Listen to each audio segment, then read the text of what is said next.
ഈ സമയമൊന്നും കഴിഞ്ഞ 10 വർഷത്തിനുള്ളിൽ ഞാൻ കണ്ടിട്ടില്ല. അപ്പോൾ hello guys, welcome back to my vlog. അപ്പോൾ രാവിലെ എണീറ്റിന് ഒരു റീസൺ ഉണ്ട്, അത് വഴിയേ പറയാം. അതിന് മുന്നേ ഒരു കാപ്പി ഇട്ടേക്കാം. എൻ്റെ രാവിലെ 3 മണിക്ക് എണീറ്റിരിക്കുന്നത്. രാവിലെ തന്നെ ലുലുവിന് വിശപ്പാട്ടോ, അപ്പോൾ ഇച്ചിരി ബിസ്ക്കറ്റൊക്കെ ഇട്ട് കൊടുത്തു. ചായയൊക്കെ കുടിച്ചു, ഫ്രഷായി. അത് കഴിഞ്ഞ് പതുക്കെ അമ്മയുടെ വീട്ടിലേക്ക് പോയിട്ടോ. വീട്ടിലാണ് അമ്മയെ അപ്പിക്കൂട്ടനൊന്നും എണീറ്റിട്ടില്ല. അപ്പോൾ ഞാൻ പതുക്കെ ബെല്ലൊക്കെ അടിച്ച് അവരെ എണീപ്പിച്ചു, ഗേറ്റൊക്കെ പോയി തുറന്നു. അപ്പോൾ സംഭവം എന്താണെന്ന് വെച്ചാൽ രാവിലെ തന്നെ അപ്പിക്കൂട്ടനെ കോട്ടയത്തെ റെയിൽവേ സ്റ്റേഷനിൽ കൊണ്ടുവിടണം. 5:15 അവൻ്റെ ട്രെയിന്. നമ്മൾ പാമ്പാടിയിൽ നിന്നാട്ടോ പോകുന്നത്. പോകുന്ന വഴിക്ക് അവൻ്റെ ഫ്രണ്ട് ഉണ്ടായിരുന്നു, അവനെ പിക്ക് ചെയ്തു. പോകുന്ന വഴിക്ക് ഭയങ്കര മഴയായിരുന്നു. ഈ കാണുന്നതൊക്കെ കഞ്ഞിക്കുഴി കേട്ടോ, കോട്ടയം ഉണർന്നിട്ട് പോലുമില്ല. വലിയ തിരക്കൊന്നും ഇല്ലാത്തതുകൊണ്ട് നമ്മൾ ചവിട്ടി പൊളിച്ചാട്ടോ പോകുന്നത്. 22 മിനിറ്റ് കൊണ്ട് 20 കിലോമീറ്റർ ഓടിച്ച് വീട്ടിലെത്തി കേട്ടോ. വന്ന പാടെ തന്നെ അവനൊരു മെസ്സേജ് ഇട്ടായിരുന്നു. ട്രെയിൻ ഓൾറെഡി അവിടെ കിടപ്പുണ്ടായിരുന്നു. കോട്ടയം നിലമ്പൂരായിരുന്നു ട്രെയിൻ.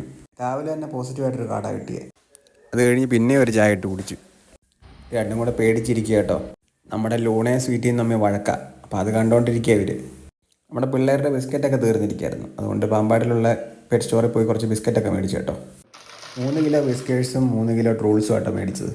രണ്ടും കൂടെ മിക്സ് ചെയ്ത് വെക്കുകയാണെങ്കിൽ അവർ നല്ലപോലെ കഴിച്ചോളൂ. സ്മാർട്ട് വാച്ചാണ്. പിന്നെ വെറുതെ ഇരുന്നൊരു സ്മാർട്ട് വാച്ചിൻ്റെ അൺബോക്സിങ് വീഡിയോ ഉണ്ടാക്കി. പിന്നെ നമ്മുടെ വെബ്സൈറ്റിൻ്റെ കുറച്ച് പരിപാടിയൊക്കെ ഉണ്ടായിരുന്നു. പിന്നെ അതൊക്കെ ചെയ്ത് ബിസി ആയിരുന്നു. അപ്പോൾ ഇന്നത്തെ വീഡിയോ ഇത്രേ ഉള്ളൂ. Okay, by.